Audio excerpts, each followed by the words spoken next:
Yeah, I'm excited to carry on with this series, kind of working towards the tail end of bringing it to a close here over the next couple times I'm up here. Just about hearing and obeying God's voice and how important that is. That's the bedrock of discipleship. That's bedrock of being a disciple of Jesus.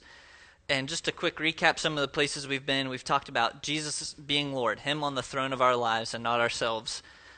Without that starting point, none of this makes sense. He is Lord of our lives. He gets to say what to do. We trust Him. We put Him in that place, and that's where He abides. We've talked about just a word study of hear and obey and what the relational tones of that word and how it's used in Greek and Hebrew throughout the Bible. Less of a command and control type word, but more out of like a trusting relationship, kind of hear and obey. We talked about ways to hear God's voice, how to discover God's word the past couple times, which, if you want to obey God, you got to be able to receive things from Him so that you can walk them out and put them into practice. So today I'm going to just start in on the topic of obedience. I know we've kind of taken some swings at it through different parts of things that I've talked about, but my goal today is to make a case for obedience-based discipleship is what kind of I'll be calling it. And I think that just as the church in our culture and in America, we tend to be really academic, and I think I've mentioned that a couple times, and shouldn't be a foreign concept. If you talk about discipleship at most churches, you're going to be talking about maybe a pastor teaching on a Sunday morning or a special class that you go to that kind of walks you through the basics of faith, all kind of classroom settings typically. And this is the paradigm or the mental framework that we've been given. I don't think that any of us comes to an understanding of obedience in a vacuum, meaning that we've been told or trained to think about it in a certain way because of the context we've been in, the places that we're at, the environment. So my goal today, like I was saying, is to offer a different mental framework that I think finds itself a little closer to the biblical narrative when we talk about discipleship. And so I'll call that framework, like I'm saying, obedience-based discipleship. And it's obedience-based discipleship is an interesting thing to call it, because if obedience isn't happening, then discipleship also isn't happening. So in a lot of ways, it's assumed in discipleship. But I think that since we've kind of strayed a bit, just as a culture and our understanding of it, it's important to pull it out and really look at it and focus in on that piece. Because by and large, you can't assume that that's happening in today's world, that obedience is happening as a function of discipleship.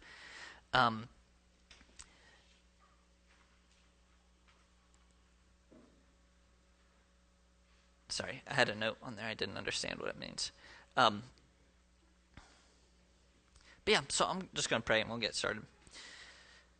God, I just thank you for just this church family, the ways that you're moving, the God stories that we heard about, just the amazing things that you're doing in all of our lives. Just thank you for the goodness of the gospel. God, help us to be good stewards of that in our lives. Help us to be good stewards of your word, and to be good stewards of the lives you've given us. Amen.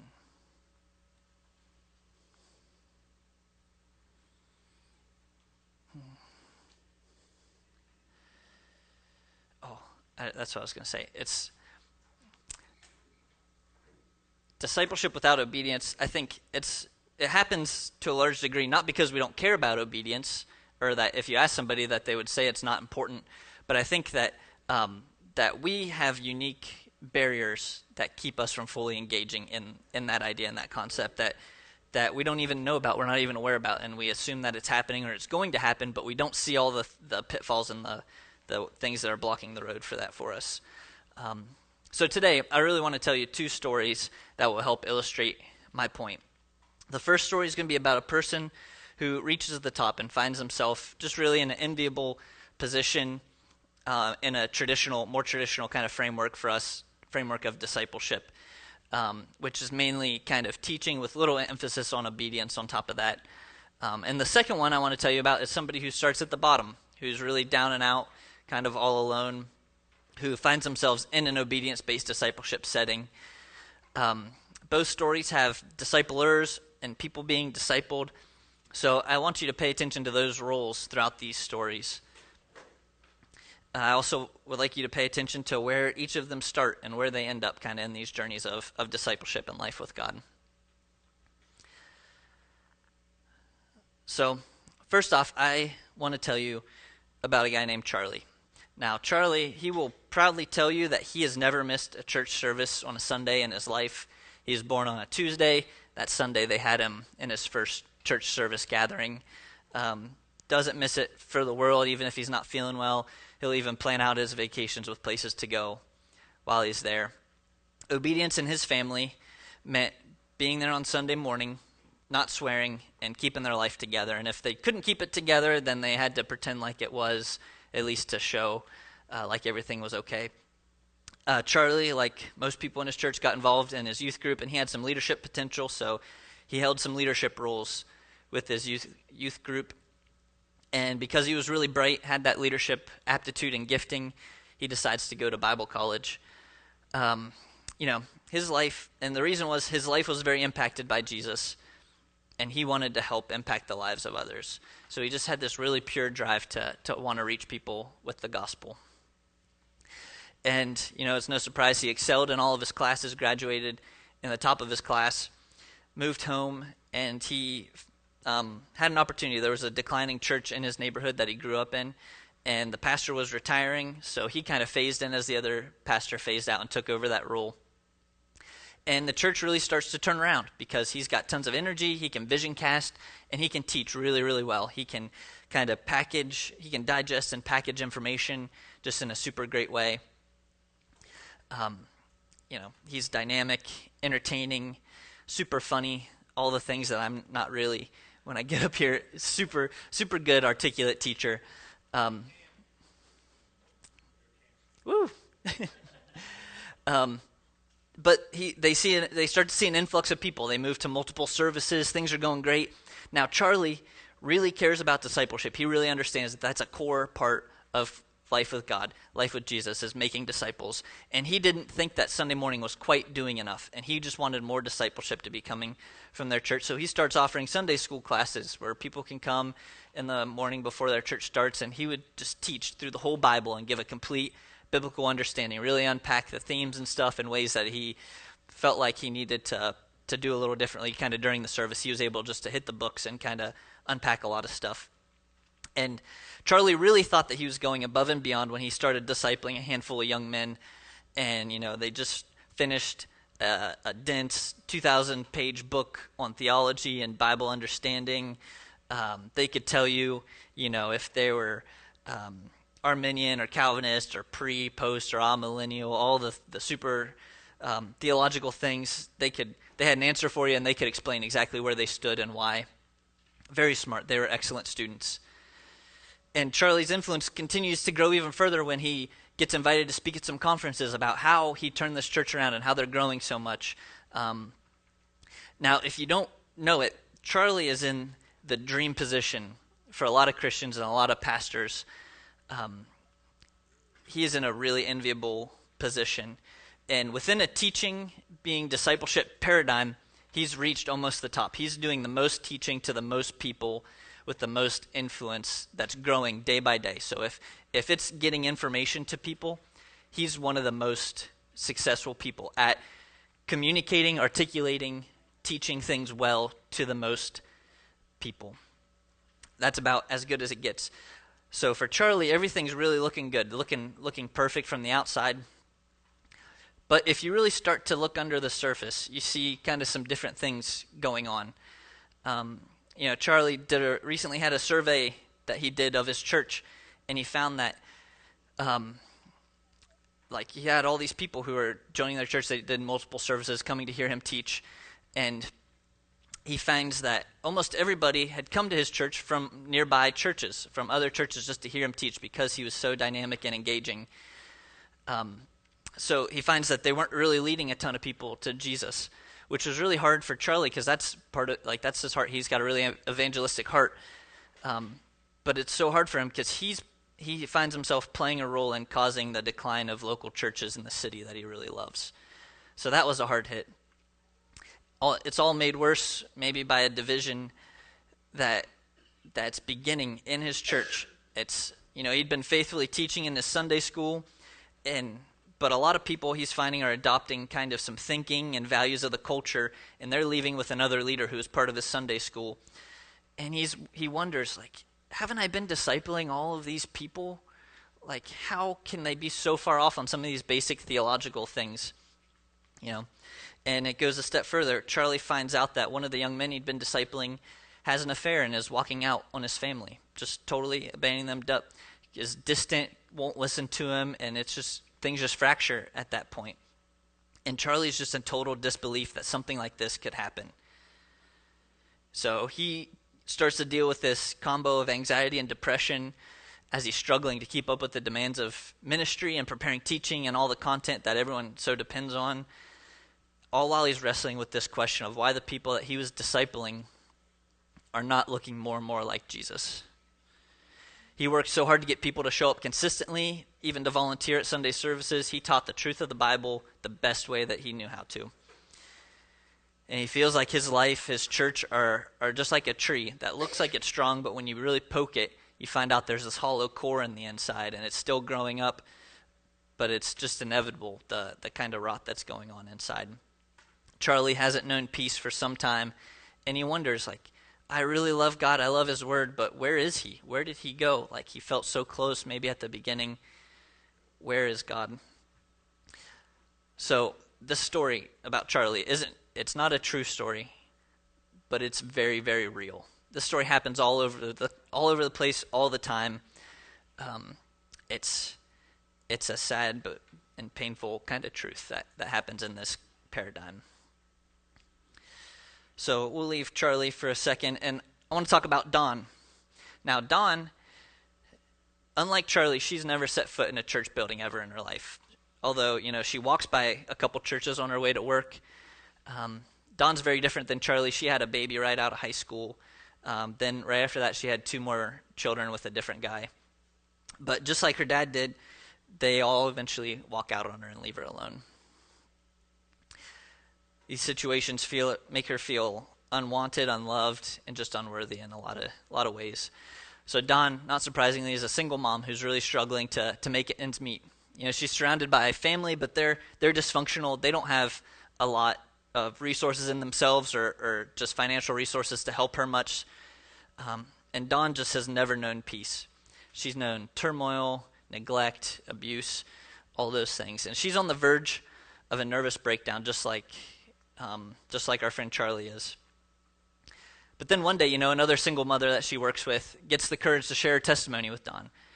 And Dawn's really struck by what's going on. She's at the end of her rope, so she's like, wow, that really resonated with her. And her friend invited her to this group where these people look at the Bible and just put it into practice. So, Dawn goes, of course.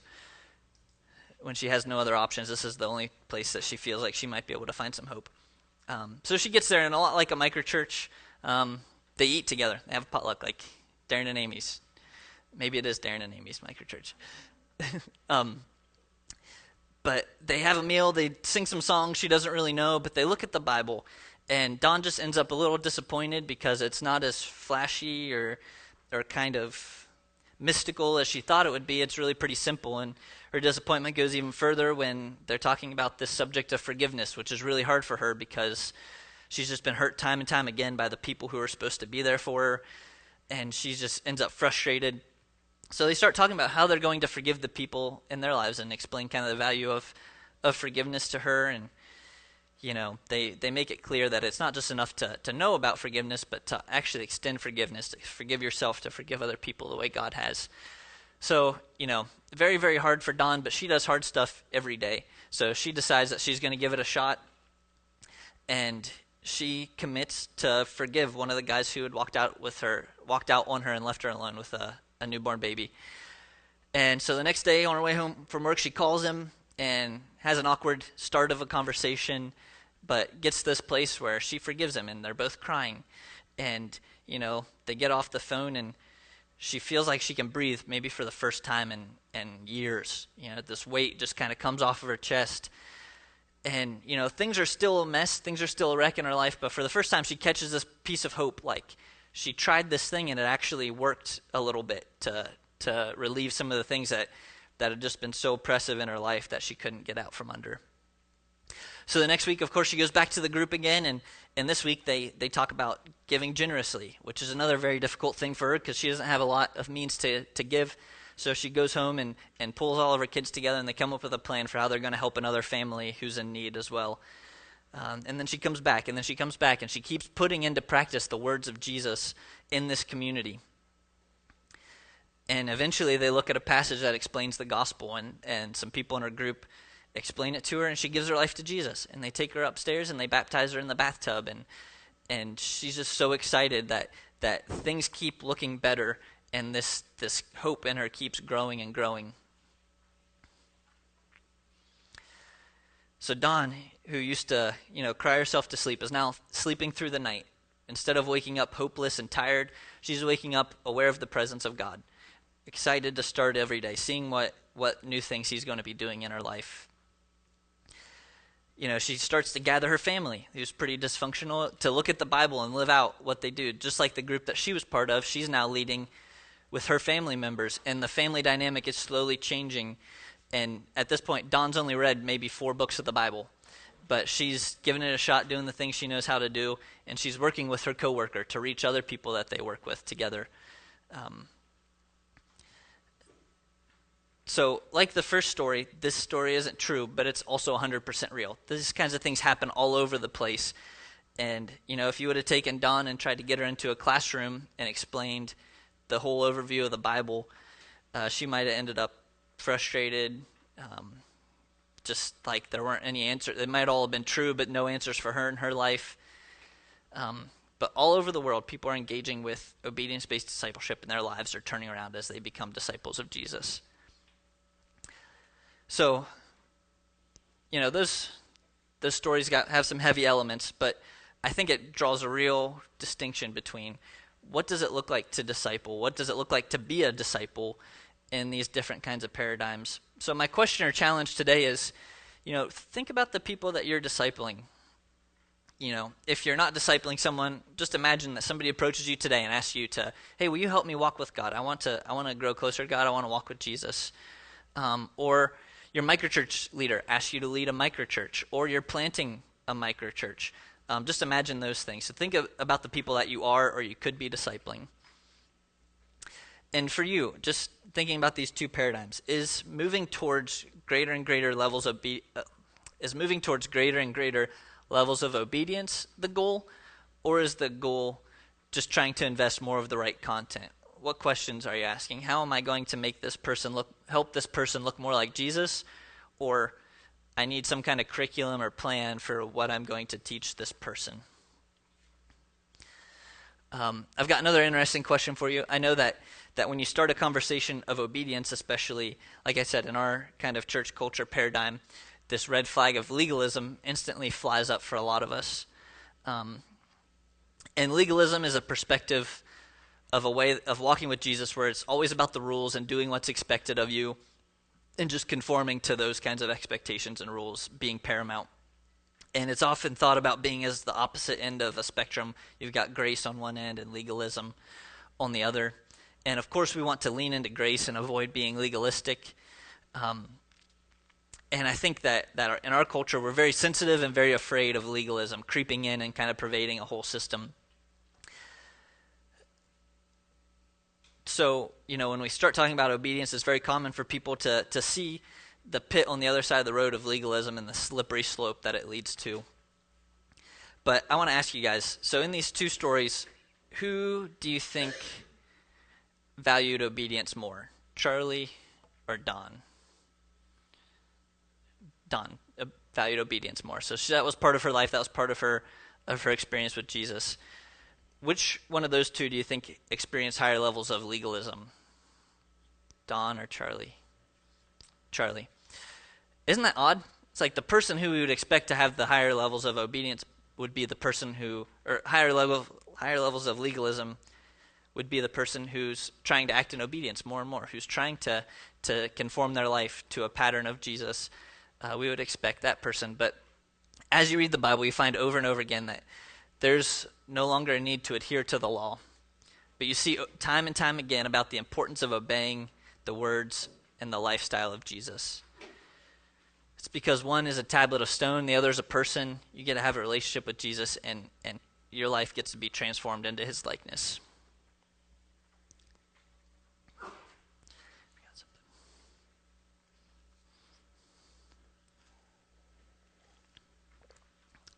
So, as a culture, just kind of a critique just of our culture, not even just church culture, but just in general, I think we've bought into a lie, and you see this everywhere. And the lie is that if you learn enough, you will be changed. Transformation will come through learning. If you know what to do, you'll eventually do something, is kind of how it goes. That's the hope. If I teach enough, then their lives that'll get in their minds enough, and at some point the penny will drop and it'll turn itself into action. And this is why discipleship typically looks just like a data dump. Like, let's just crack people's heads open and pour the right information in, and then that food will work itself out into a different kind of behavior. Like I said, in most churches, discipleship is often a class or a program to go through. But if we look at the words of John 13:17, I think I've got a slide for that. At the end of something that Jesus is telling his disciples, he says, "Now that you know these things, you will be blessed if you do them." If you do them. There's an emphasis on do that I would like to add, and if.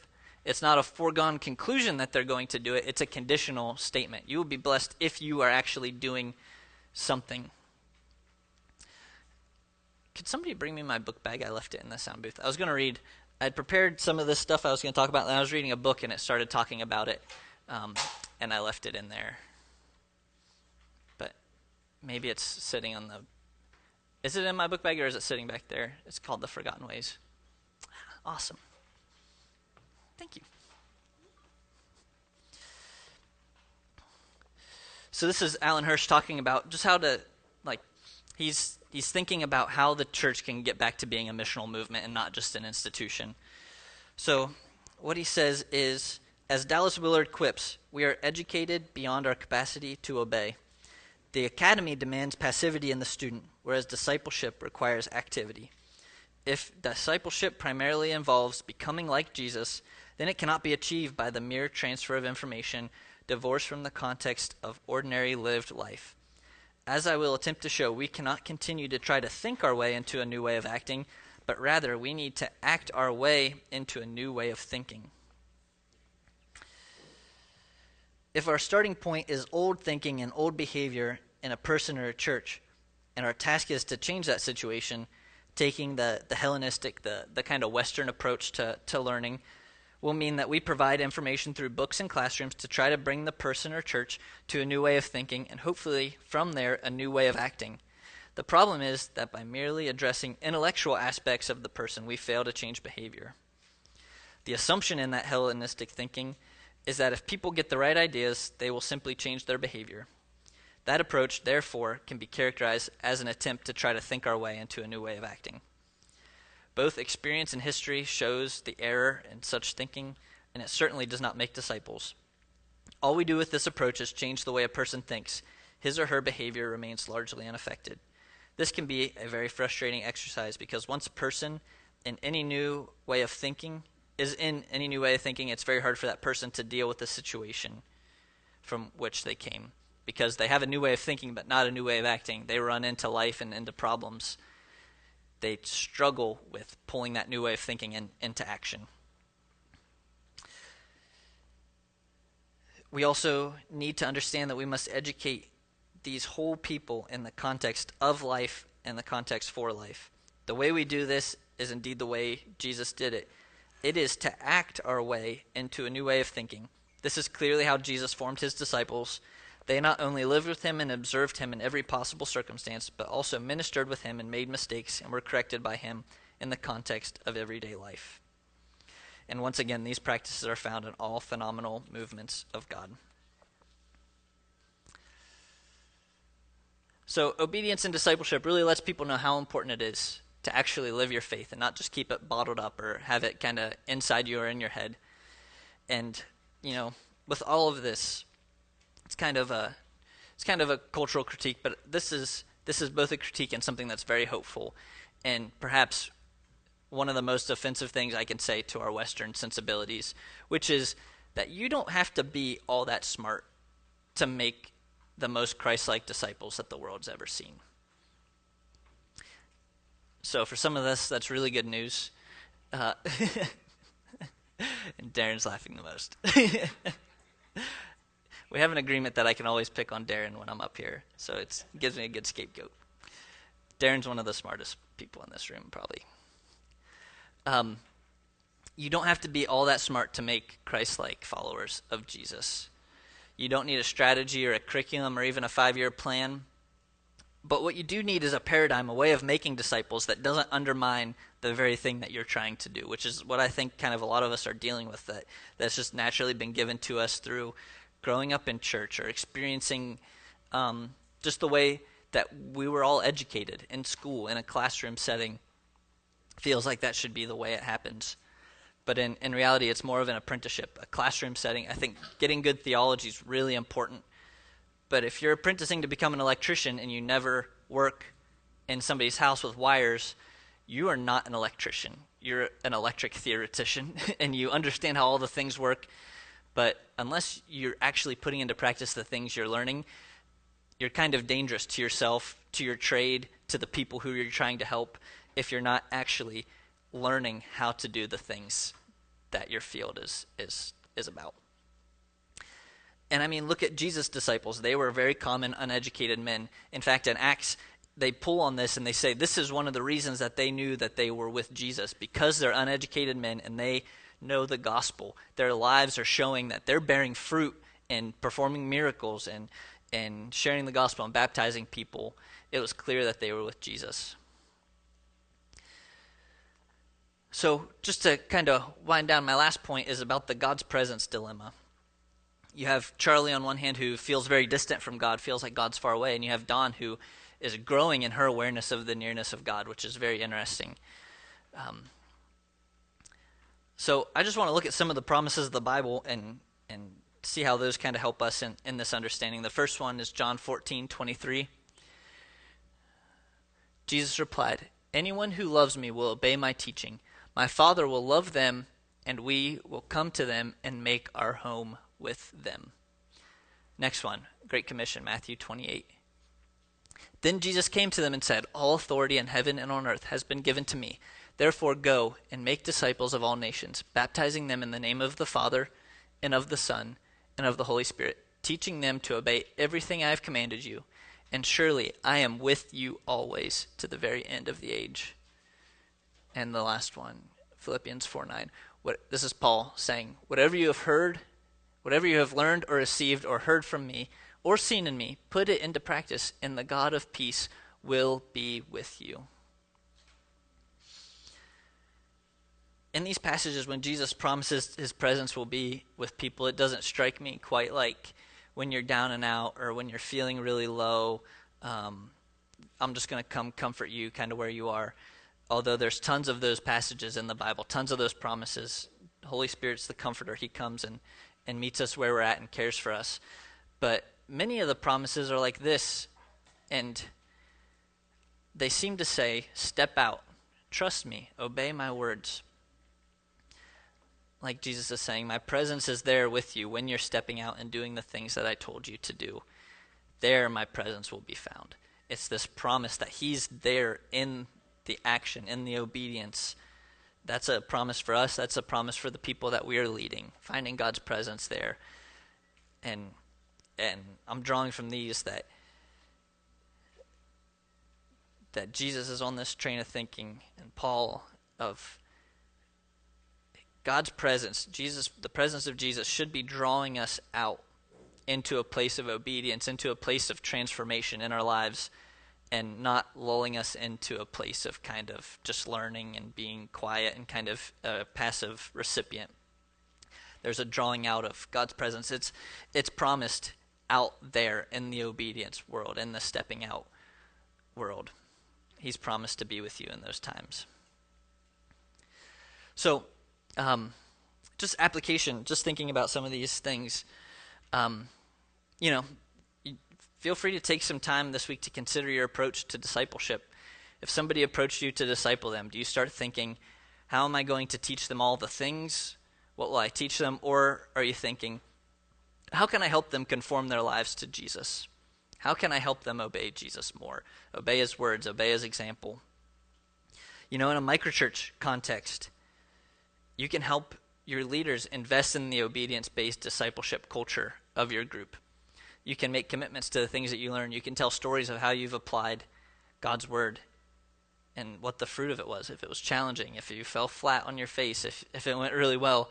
But a culture of obedience in a microchurch is a very powerful thing to those who are seeking God, because they see people who actually are taking him at his word and stepping out, who are experiencing his presence, and it encourages them to do the same thing. Like, if I'm going to be part of this group, this is what we do, and I want to find God, and these people seem to know him, so I'm going to do the things. So you can help your leaders. The microchurch leaders want a culture of obedience in their microchurches. You can help them, can invest into that way, and do what you can to help out by sharing, by participating and engaging with this. And you never grow out of obeying Jesus, but you do come to places where it's like, my life looks significantly more like Jesus than when I first started, and maybe I don't have a bunch of forgiveness left. Maybe I don't have a bunch of unforgiveness left, and we're looking at this, but maybe somebody needs to hear it, or maybe I can take this to some people and kind of help them step into obedience to Jesus and really kickstart kind of a discipleship journey in someone. So I just want to encourage you guys. This is a big thing. It's a big current kind of in our culture. Don't feel like it's too big to tackle. I think as a church, we're in a really great place when it comes to obeying God's word and living out the gospel, living out truths. But don't be afraid when this current kind of knocks into you a couple times, when the people you're discipling just kind of want to be students, or you run into other people who are just trying to teach without any application. You might have to run across the current sometimes if you're really wanting to live as a disciple of Jesus in today's world. So hoping that's somewhat encouraging, but also opens our eyes to some of these different paradigms and perspectives that are out there that otherwise we don't even see unless somebody points them out to us. And I know I didn't see it for a long time, and it was really helpful reading things and hearing people teach in really, really helpful ways about here's how to see some of these things and actually make disciples